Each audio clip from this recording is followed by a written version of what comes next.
Portugal is a remote country. Its continental side is sealed by the big neighbor Spain, and it faces the endless Atlantic Ocean. Its geographic remoteness is also mirrored in the soul of its inhabitants. While mentioning any other country, we can list a dozen characteristics, but we can hardly find anything to say about Portugal. As a heritage of the past, we still think of famous sailors, discoverers, and colonizers. The Portuguese themselves like to ponder on their glorious past, though the country is flourishing once again. Its borders have not been changed for 800 years. After joining the European Union, economic life and tourism picked up. More and more people discovered the coastal region of Algarve, where the beach season is from May to October. This 5.5 thousand square meter, 40-kilometer wide coastal strip, the former West Andalusia, is a direct continuation of the Spanish coast, with the same geographic and climatic advantages as Costa del Sol. What is it that makes it more special? It's the capricious rock formations which lend its unique romantic characteristic.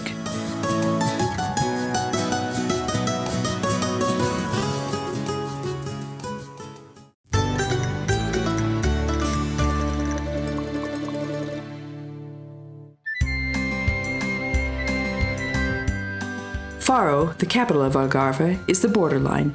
To the east, towards Spain, the coast is flat and sandy. To the west, it's more and more structured and scalloped, abundant in curved rocks and lagoons.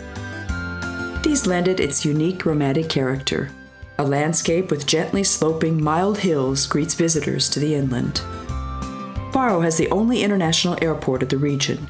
It's worth renting a car here to roam through the corner of Europe. Even in prehistoric times, this settlement was a fishing village and port. In Roman times, it became an administrative center by the name of Osanova.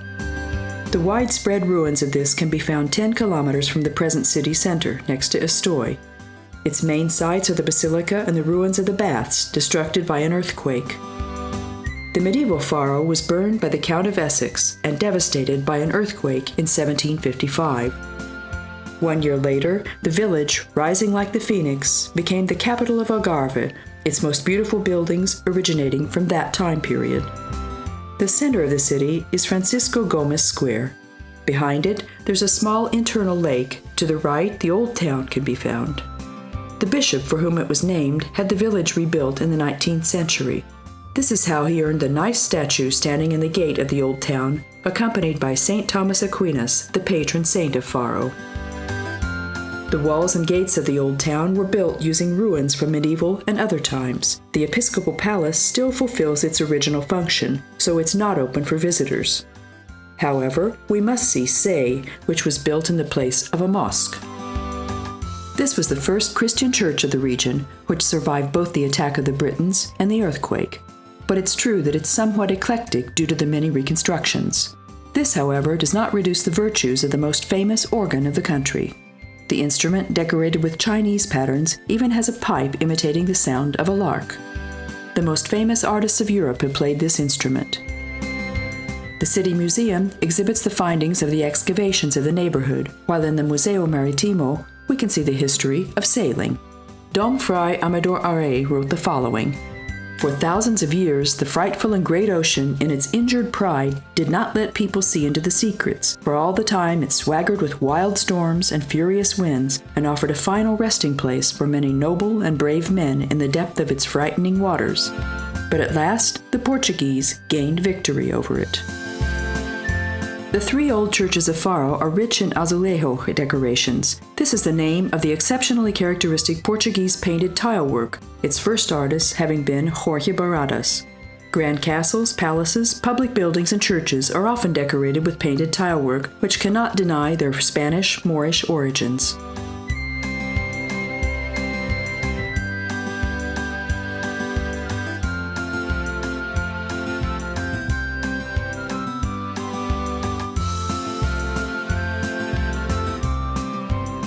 Many fishermen live in the villages near Faro, looking for bait in the wetlands and swamps.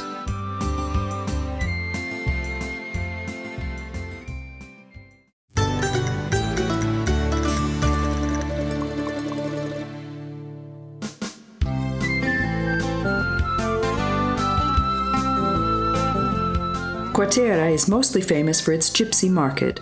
Travel agencies bring busloads of tourists here, those who are suffering from shopping fever. The markets of the town offer all the fruit, vegetables, and other food that the locals need to produce the domestic flavors of the Portuguese cuisine. In the warm climate, not only fruit and vegetables are grown that are usual in Europe, but also those that are indigenous to the subtropical zone, such as lemons, oranges, tangerines, pomegranates, figs, dates, and pineapples. The Portuguese eat relatively little meat and a lot of vegetables. In spite of this, their cuisine, although it's similar to the Spanish, is heavier and more rustic.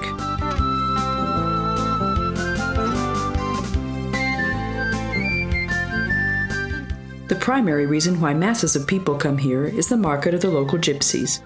Those who reckon with the market of handicrafts and authentic items will be disappointed. There are a number of souvenirs, of course, but very few of them are really tasteful.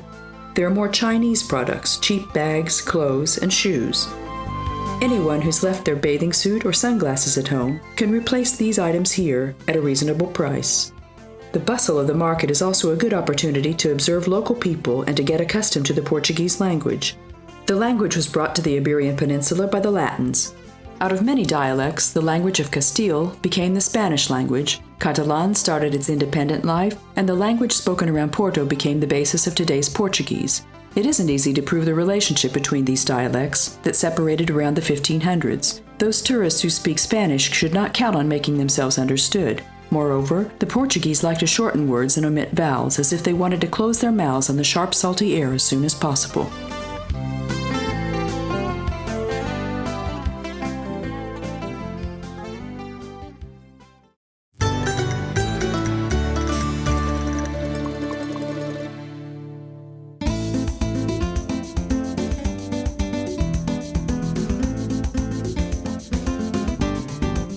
Of the holiday resorts of Algarve, the one which is most similar to the conventional European resorts is Vila Moura.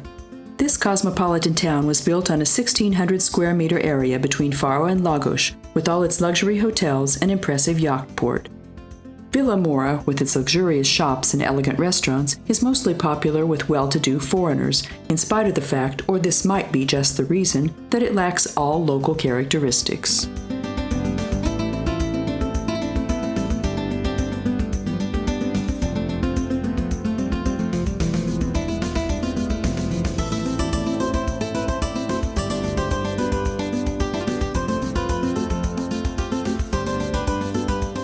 Algarve is becoming increasingly popular with sailors. It has a nice climate, the water is crystal clear, and the countless romantic little bays provide ideal places to anchor. In turn, the ports provide all the luxury and services that the passengers of these sumptuous ships are used to. In the port of Vila Moura, for example, we can find only 4- and 5-star hotels. It's possible to find all kinds of outdoor sports, from horse riding to archery, and from fishing to surfing. We can play volleyball and tennis, row a boat, or ride a bike. We can even go hunting not far away. Those who prefer indoor sports to the swelter of the sun can go bowling or play pool or squash. There's ample opportunity to swim either in the pool of the hotels or in the waves of the sea.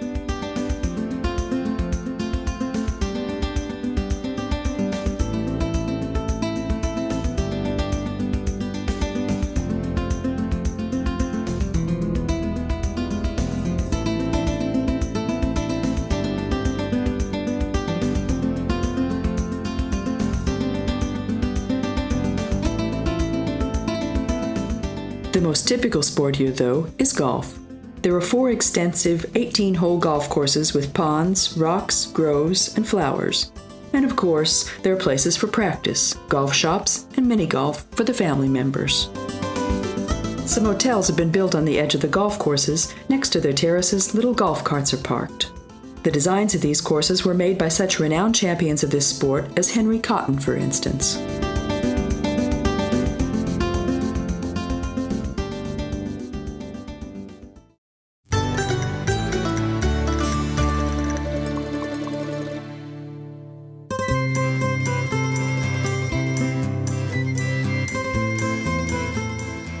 Albufeira has become a popular holiday resort from a quaint little fishing village built on cliffs. On its old houses, we can observe the characteristic motifs of the architecture of Algarve. An example of this is the glass veranda. A peculiarity is the chimney top, guarding Moorish heritage.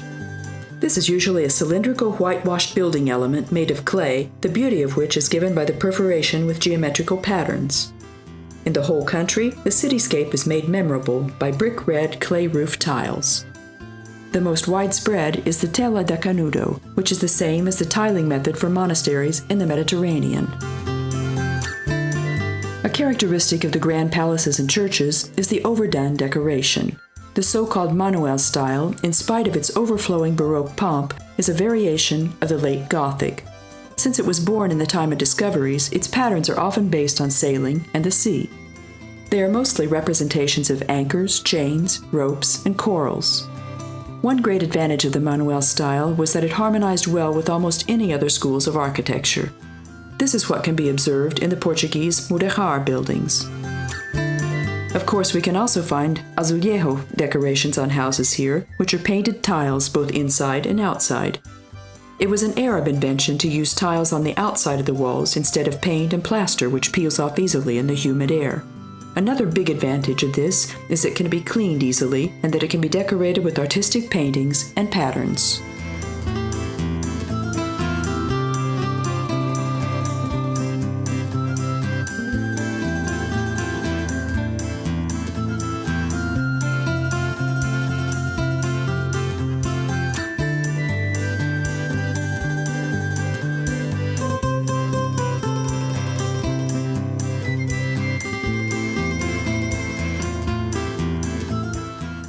Between the old and new parts of Albufeira in the semicircle of cliffs, the sandy beach is sheltered from the winds, making it the favorite place of surfers.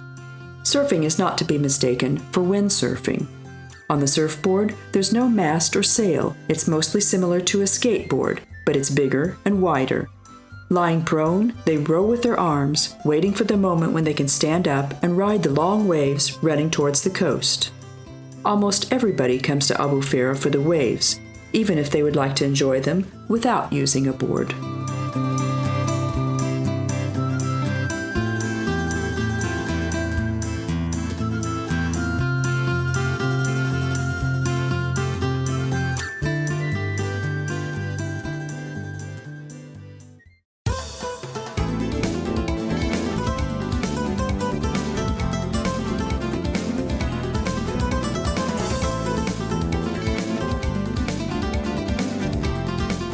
Armacao de Pera was founded in the 17th century by the Gallegos family.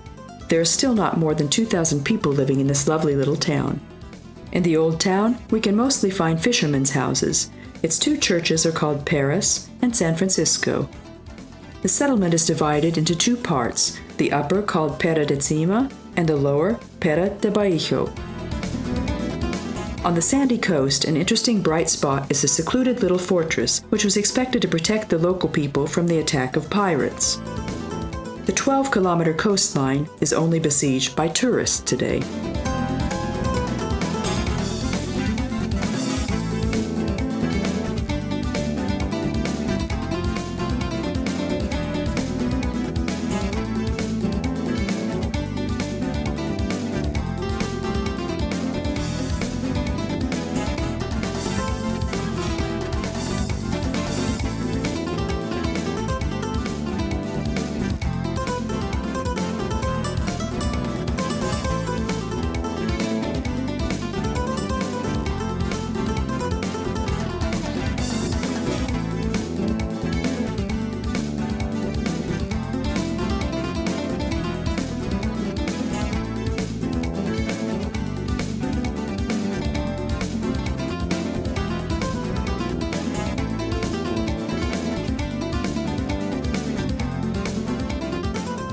Just like in all maritime countries, where there's a great tradition of sailing and fishing, small churches and chapels are built on the seafront.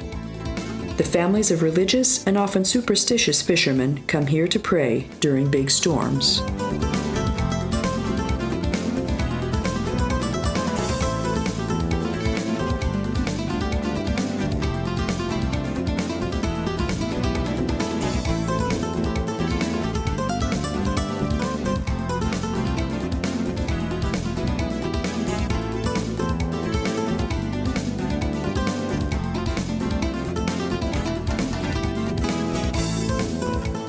The beach of Carvoeiro is framed on both sides by small houses built on the steep rocky hillside down to the water. These are the real beach houses. The terraces of the houses at the bottom virtually stand in the sand of the beach. If some owners could no longer stand people looking into their windows all the time, they opened a coffee bar here and they went to live elsewhere. Or they simply rented out the rooms to foreigners. They come here for the bustle anyway. It's true that the long-stretching, unending sandy beaches similar to the Italian lidos or the French plage have their own appeal, but when the windless embrace of the scenic cliffs gives intimacy to the silky sand beaches, it's different after all. That is Algarve. It's mostly worth visiting for people who seek more than only fair weather, clear water, and silky sand, for those who like a scenic and diverse view characteristic of the beaches here by the capriciousness of nature.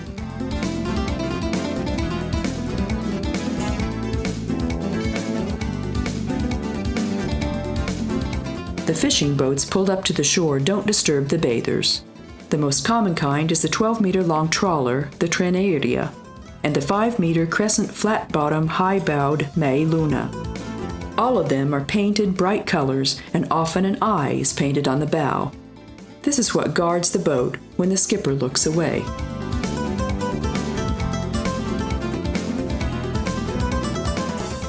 Little green shrubs and climbing plants cling in the cracks of the steep limestone cliffs on the coast, and in the water there are whimsical rock formations. The sight speaks for itself.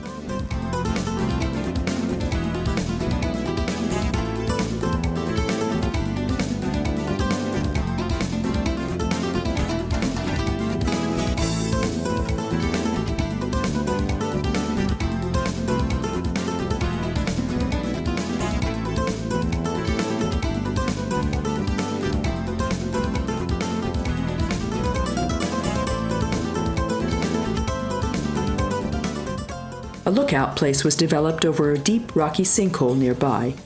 This place is too dangerous for bathing, but it's an unforgettable sight. Those who want to spend a longer time here may have lunch in the snack bar built at the bottom of the Dolina.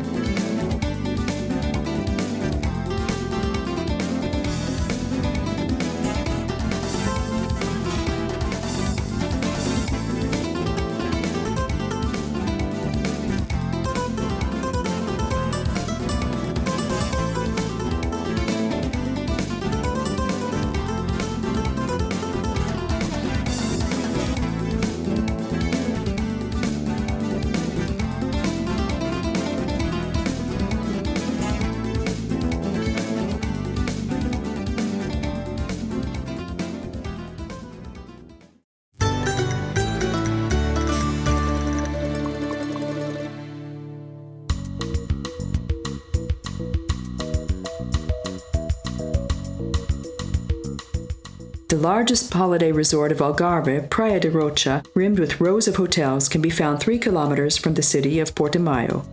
Here we can choose from a wide variety of accommodations, from the large hotel complex resembling an Arab fortress to the familiar little guest houses. Many people buy apartments here, mostly foreigners who spend the majority of the year here. Playa de Rocha offers a scene that we can see on every postcard of Algarve.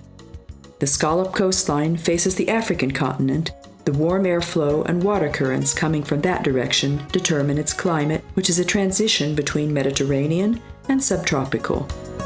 The coastline differs from Faro to the east and to the west not only in its geographical but also in its climatic characteristics. The western side is called Barlovento, which means windward, and the eastern side is called Sotavento, or windless. Playa de Rocha is probably the place everybody thinks of when closing their eyes and calling the image of a beach to their minds. A cavalcade of shapes and covers opens up if we look down from the top of the 70-meter-high seawall. There are ochre and brick-red rocks which form arches, gates, tunnels, and caves, or simply reach to the sky like a dignified obelisk.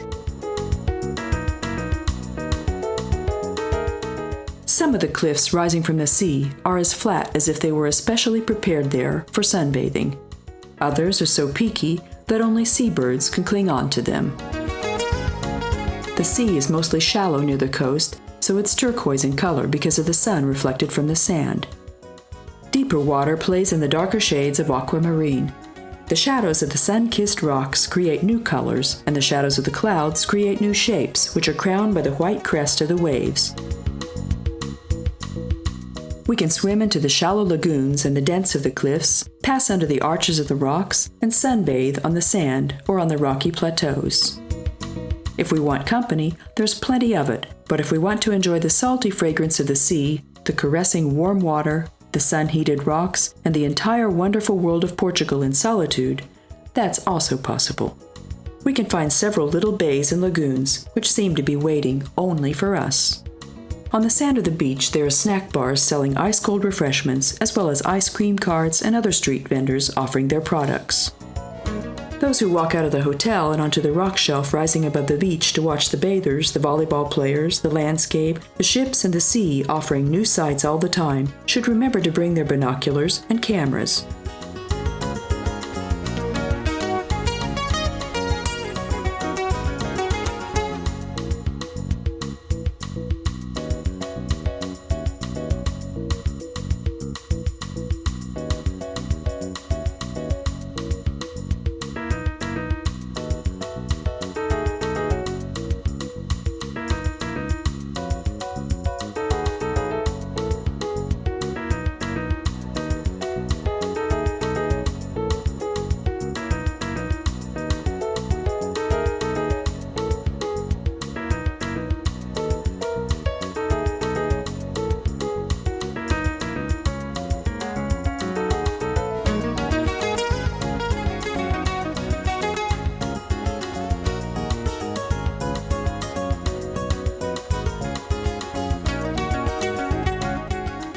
The cliffs, seemingly floating and trembling in the warm vapor rising from the sea, have inspired poets also.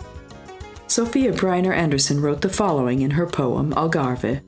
Light floats in light. Above the dried earth, I want jellyfish, pasque flower, song and breath. And the ridge of rocks above the sea, a man carries his shadow to the hill. In the evening, carved out from cobweb light, light floats in light, and its broken lance is trembling. Not much is known about Portuguese literature beyond the country borders, although they do have a Nobel Prize winner, the poet José Saramago, who wrote his first novel at the age of 60. Lovers of sailing should by all means go to the recently built port. Here it's possible to buy or rent wonderful, colorfully painted apartments in an area full of flowers. We can even take delight in our boat lying at anchor while we have dinner on the terrace. The fenced, protected port pampers the sailors with a wide variety of services. Near the port, the historical center of town does not offer many attractions, but the main square has been renovated nicely. It feels good to sit on the terrace of a cafe in the orderly surroundings. It's a good place to wait, because from here depart the cruise ships and boats, taking visitors to the rock hollows, caves, and lagoons that can't be seen from the coast.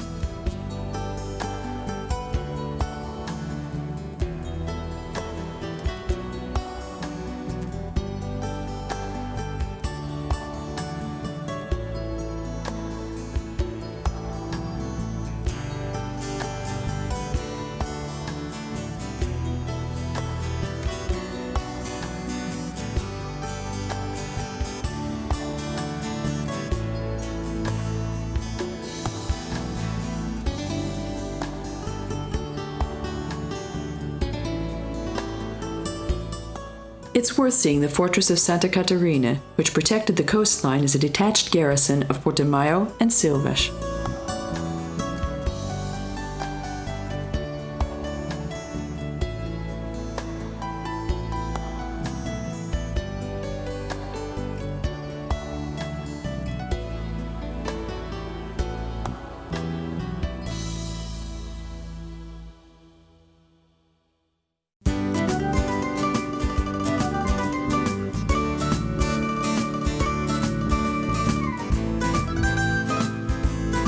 All place names starting with Al denote Arab origin.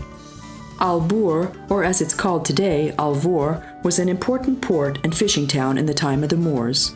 But because there's some things that don't change, it was the same way during the Roman ages. What's more, nowadays, it's the center of sardine and tuna fishing and the fish processing and canning industry. The fact that they managed to solve this without interfering with tourism could be exemplary for all of Europe. We can see or photograph here the nicest representatives of the 10,000 fishing boats registered in the country. In the late 1980s, several nature reserves were developed in the region.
The houses of Algarve were rebuilt after the earthquake in 1755 using stones from the Moor fortress, so there's hardly anything left of the castle.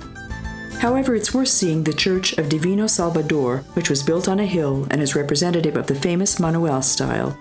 According to this, the arch of the gate depicts a large tentacle of an octopus. In medieval chronicles, octopuses with tentacles of 15 or 20 meters are often mentioned, which were considered to be tales or legends for centuries, until the end of the 20th century when several specimens appeared in the Atlantic Ocean. The application of sea patterns was common in the local architecture. However, the use of wantonly interwoven vines and leaves show North African and Arab influence. It's good to know that there are at least as many things in which the Portuguese differ from the Spanish as what they have in common. By far, they're not that cheerful, open, and exhibitionist, but more forbearing, emotional, moderate, honorable, and slow people, in whom the collective spirit, the love of family, and home country is very strong. However, they also like to celebrate, so almost every week there's a state or religious festas, or holiday.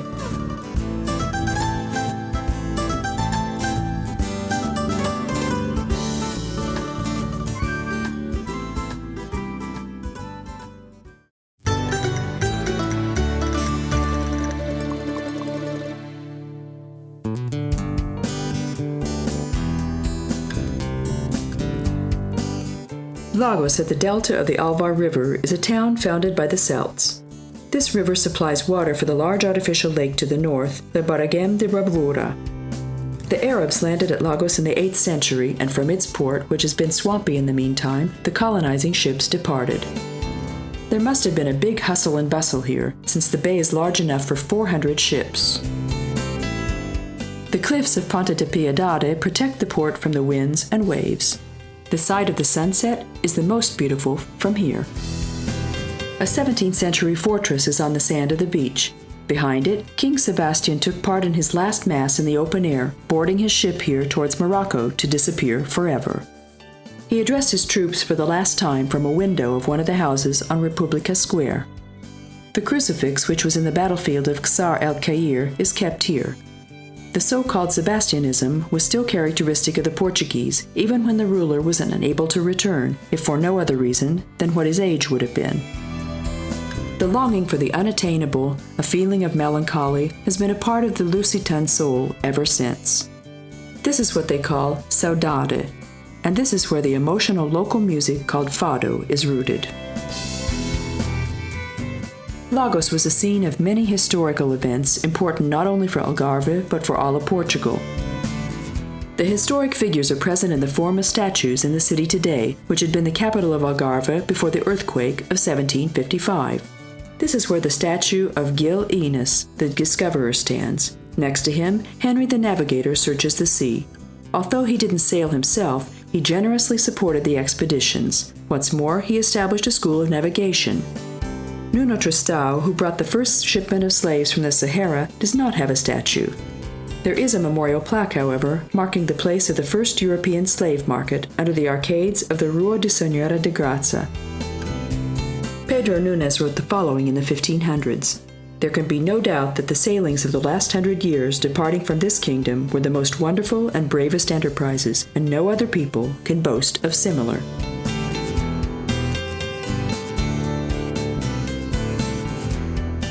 The Age of Discovery started in 1415 with the conquest of Ceuta.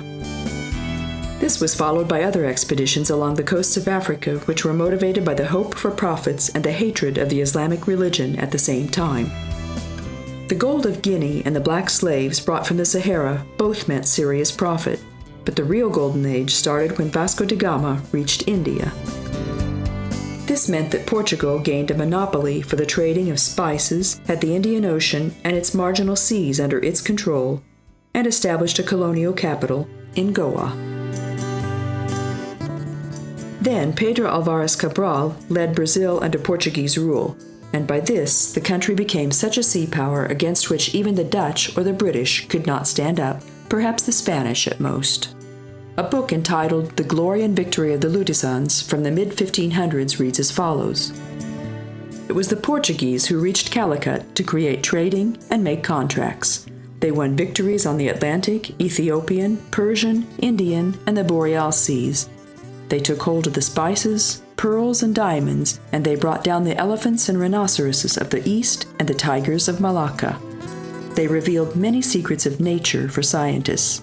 They found new stars, sailed on unknown seas, and in unknown climates. They unveiled the ignorance of old geographers. Columbus lived in Portugal for years. He perfected his mastery of geography here and his knowledge of sailing. With his route plan, he first turned to John II, who did not support him, so the expedition departed under the Spanish flag. 5 years later, Vasco da Gama started his journey to India, sailing around Africa. The epic poem Lusíads, the gem of Portuguese literature translated to every civilized language, is about this journey. Pedro Álvares Cabral reached Brazil in April 1500. It's due to the colonization of this large country that the Portuguese language is still the 6th in the list of languages spoken by the most people. Magellan started his journey 20 years later to India and the Spice Islands. His tragic fate was commemorated in an excellent novel by Stefan Zweig. Magellan, on one hand, proved that the earth is round. On the other hand, he started the process of colonization. The conquest of Africa, Asia, and America marked the golden age of Portugal and Spain. Treasures of the conquered lands were transported to Europe mostly by the Portuguese. Already John II reigned over such a land in which the sun never set. The wind compass of Rosa dos Ventos, with its diameter of 43 meters, which had allegedly been made by Henry the Navigator, can be found in the nearby Sagres.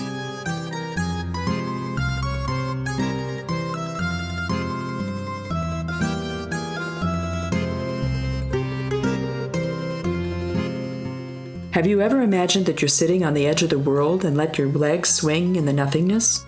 Well, you can do this at Cabo de São Vicente. In the Middle Ages, it was believed that the 60 to 70 meter high cliff was the end of the world.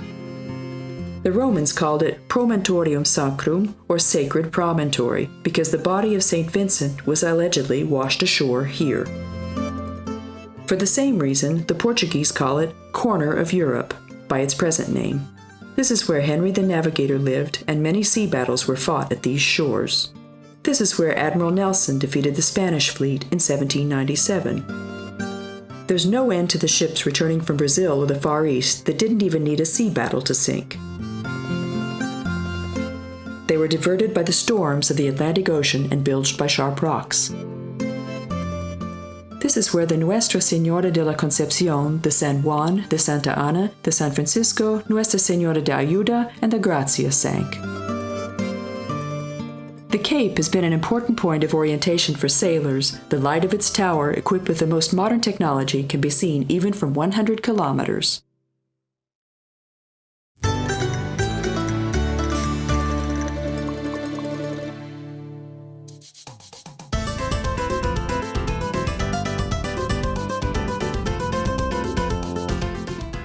The name of Algarve and its castle built on the hilltop originates from the Arabs. Among the ruins of the 10th century fortress, only a cistern and some towers have remained undamaged. However, the view of the neighboring villages and further of the mountain range of the Serra de Monquique is wonderful. They say that the Christians conquered the town under the leadership of Pedro Perez Correa when the Arabs, according to their custom, went to the coast to bathe during the night of the 29th of August.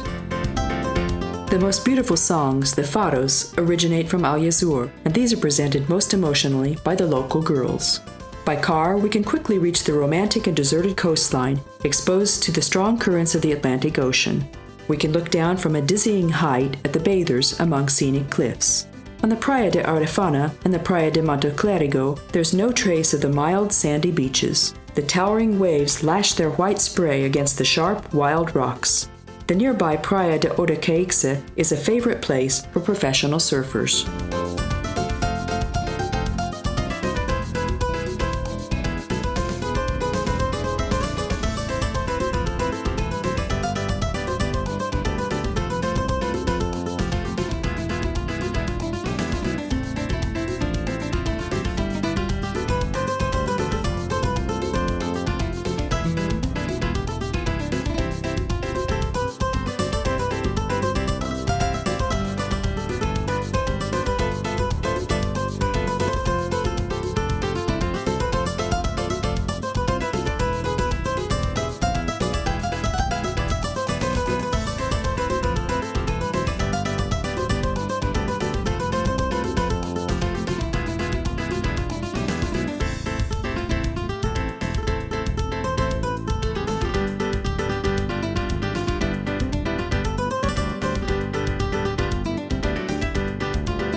The volcanic mountain of Serra de Monquique protects Algarve from the cold winds. Its highest peak is the Foia with its 902 meters, but from the somewhat lower Picota, the view is nicer due to its better location. From here, the Ponte de Sagres can be seen. The curving road can be completed by a walking tour, but we can reach the peak by car also. In both cases, our route leads along strip-cultivated fields and chestnut forests, higher up, through pine groves. 1/3 of Portugal is covered by forests, an area of 3 million hectares. Most of them are stone pines and cork oaks. The harvested bark of the 3 or 4-year-old trees constitutes almost half of the cork production of the world. Cork is a material that can be used for many different purposes. However, for most of us, the cork of a bottle comes to mind. The famous wine of Porto, according to regulations, can only be sealed by corks made of the best quality Portuguese cork wood. A few decades ago, eucalyptus forests were also planted, and these have at least as many disadvantages as advantages, since these oily trees are very prone to forest fires. Moniche is a handicraft village built in the middle of a hillside at 460 meters. Besides its panoramic view, it's famous for its woodworks, mostly for foldable wooden chairs, which according to certain records, originate from Roman times.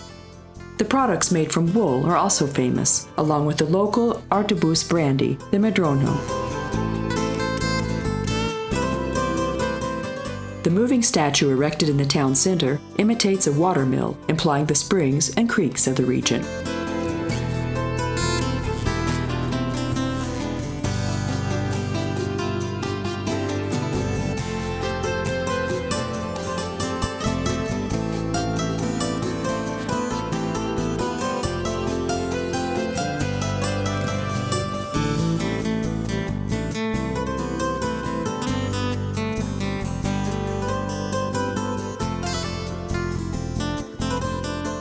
Igreja Matriz, the 16th century Manuel-style church, and the ruined Franciscan monastery on the hillside are beautiful.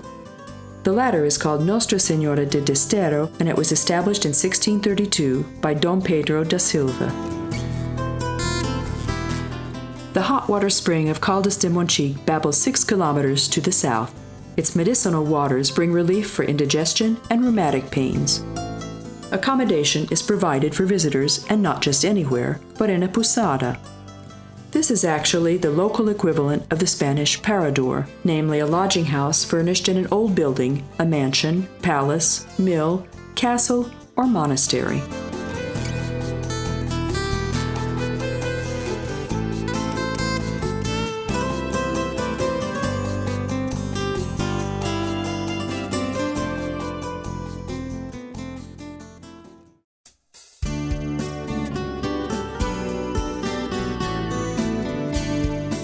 The lovely city of Silves, crowned by an Arab fortress, lies on the bank of the Arade River, among slopes abundant in orange and lemon groves.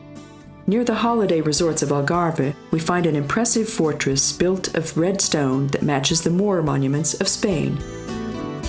As we learn from the work of Idrissi, Arab traveler and historian, the Arabs made Silves their capital by the name of Zelb. They praised not only the beauty of the city, but also its culture. It was considered to be the home of poets, historians, and orators. In the 8th century, it belonged under the Caliphate of Damascus. Around 1027, under Ibn Mozayn, it became an independent province.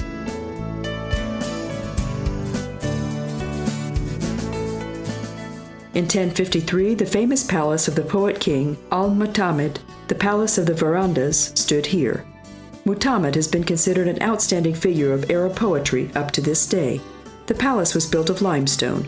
There were hardly any wooden constructions, so the Dutch and German crusaders tried in vain to set fire to the building. Only in 1242 were the Knights of Santiago able to seize the palace. This was around the times when the Catholic kings of Spain drove the Moors out of Andalusia. A romantic spectacle of the palace is the Cisterna de Mora Encantada, or the Cistern of the Enchanting Moor Girl. In the castle district stands the Cathedral Say, built on the site of the former mosque. Opposite is the Church of Misericordia from the 16th century. The Archaeological Museum of the city was opened in 1990. While in the palace there are mostly Moor relics, here we can find items from earlier ages, such as materials from Paleolithic and Neolithic excavations, findings from the Bronze Age, and mostly statues, capitals, and fragments. The exhibition hall was built around an Arab cistern, excavated in 1980, the stairs of which lead to a depth of 15 meters.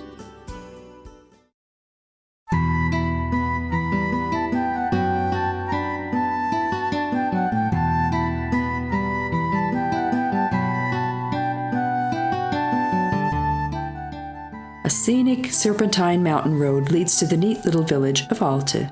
The ornamented Nossa Senhora de Assunção rises above the whitewashed little houses.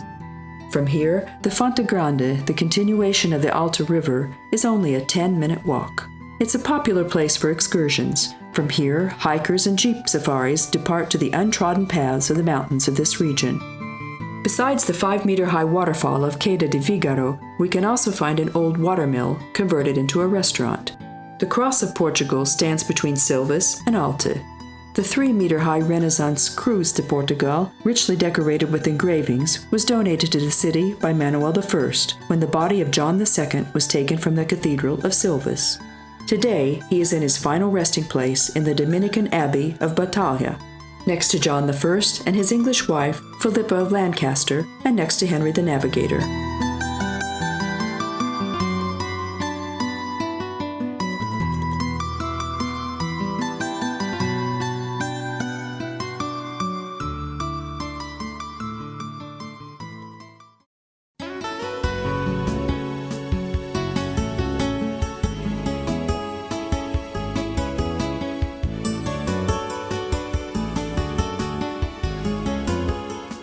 Lulé has a moor castle also, but it's more famous for its perforated filigree chimneys, which are characteristic of all of Algarve. However, the nicest can be found here.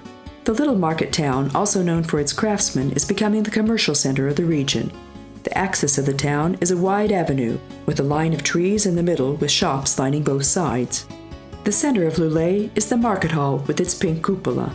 The gypsies hold their markets separately here. In the hall, food products, vegetables, fruit, and handicrafts are sold.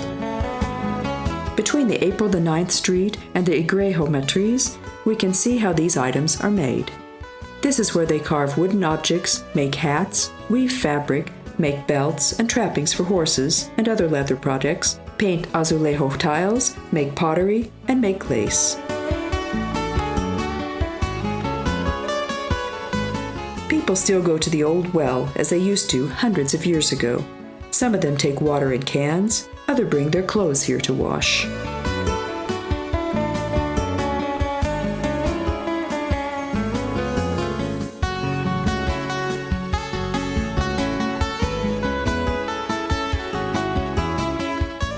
At the table of the cafe, a regular guest is a statue of a local poet, proving that Lulé has given not only craftsmen to the country.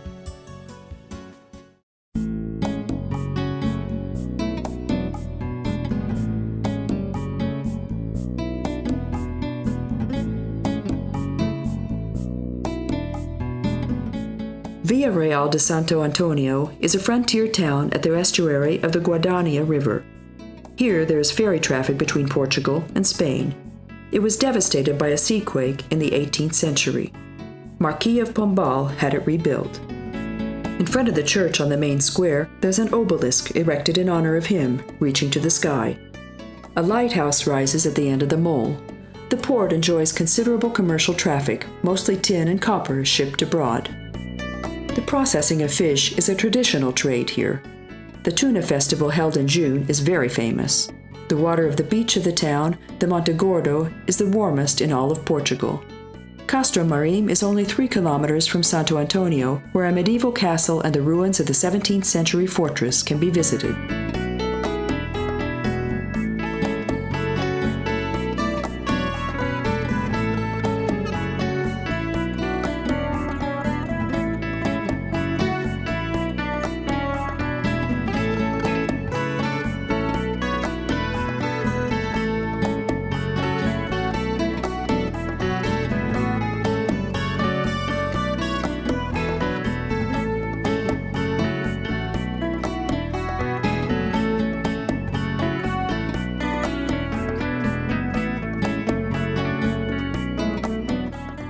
Among old, colorful barges, more and more yachts ask for admittance.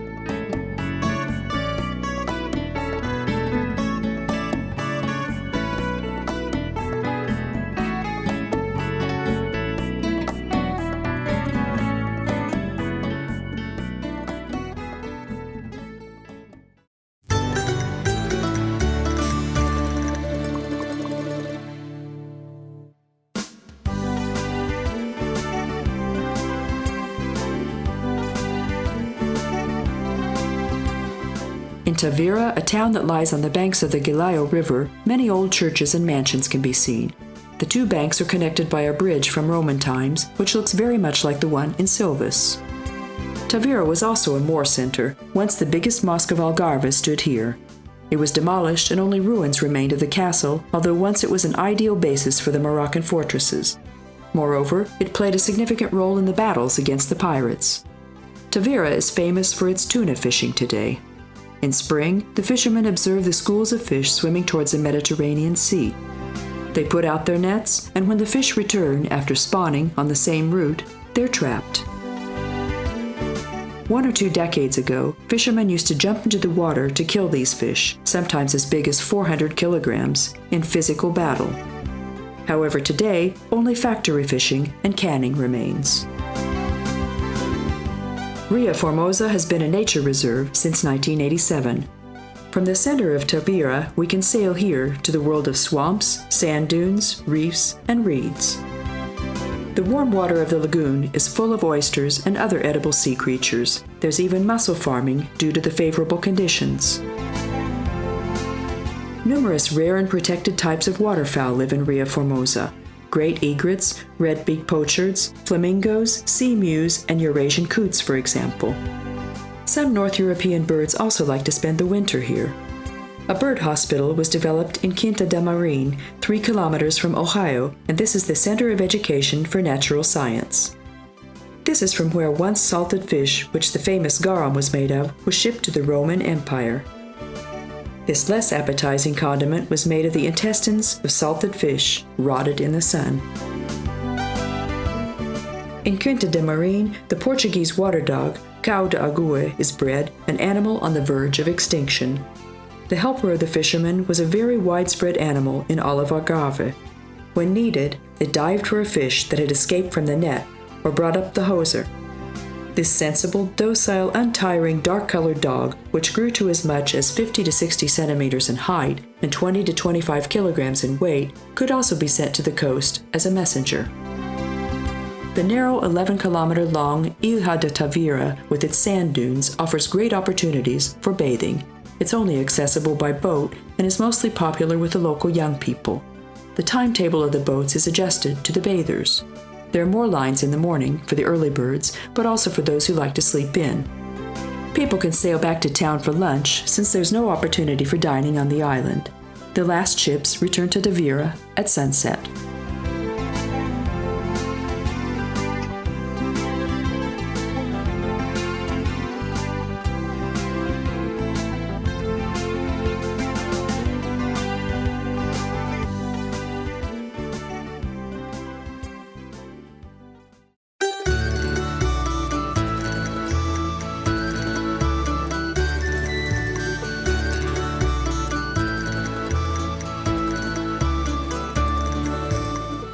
The narrow roads protecting from the flaming sun and the box-like white houses with their flat roofs inspire the atmosphere of an African oasis. The biggest fishing port and canning factory of the region can be found in Ohio. A few years ago, donkeys walking in the water carrying baskets of fish were a common sight. The village was raised to the rank of a town in 1808 after 17 fishermen under the leadership of Gaucho and Nobre sailed to Rio de Janeiro without a map, to be the first to let the exiled king know of the departure of Napoleon's troops. This event was made eternal by the heroic epic of José Agostinho de Macedo, The New Argonauts. Another famous spectacle of the town is the Festival de Marisco, or the Festival of Seafood, which is held in August every year. At this time, the tables lined up at the port groan with seafood, each more delicious than the other. There's lobster and crayfish, oyster and octopus, sea urchin and caviar, fish, clams, and calamari. It becomes lively only for the time of the festival. Otherwise, calm and tranquility await the visitors all year round.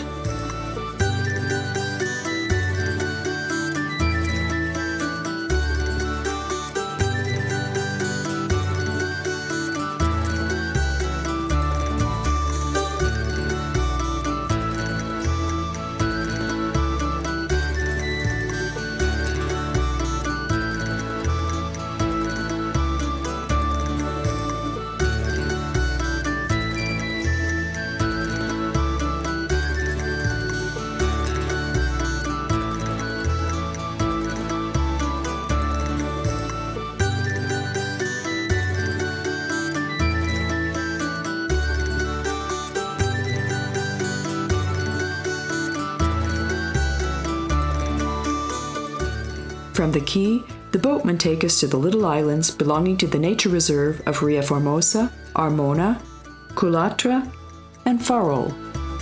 Behind the salt distillers and the mussel farms, we can find undisturbed places for bathing.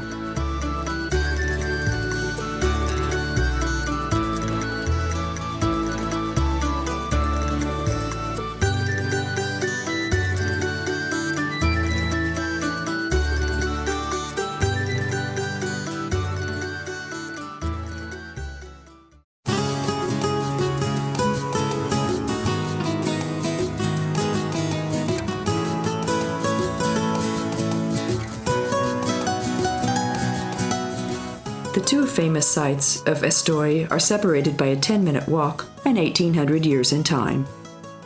One of them is the Melreyes group of buildings from Roman times. The other is the Palacio Estoy. The palace, standing not far from the main square, was built in Rococo style, which makes it unique in the region. The nobleman who saw it in a dream died shortly after the construction started. More than half a century later, it was finished by a wealthy local resident according to the original plans. This building brought a Vicomte rank to the owner and fame to Domingos de Silva Meira, the architect. Nearly a century later, today the palace is in need of renovation again, which is being done by the local government. However, the garden of the palace, ornate with palm trees, is still open to visitors. On the lower terrace, surrounded by orange groves, stands a little house with blue and white tiles, which is ornamented by a replica of Canova's Three Graces. On the main terrace, the Patamar de Casa do Presepio, fountains depicting nymphs and statue niches covered with tiles may be seen.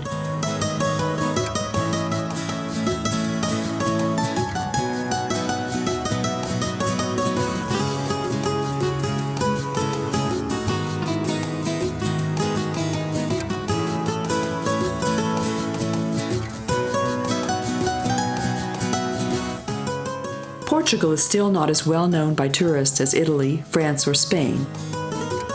Perhaps getting to know its monuments and natural treasures takes more time, but if we go there with an open heart and we're well prepared, the remote Portugal will open up and reveal its secrets to us.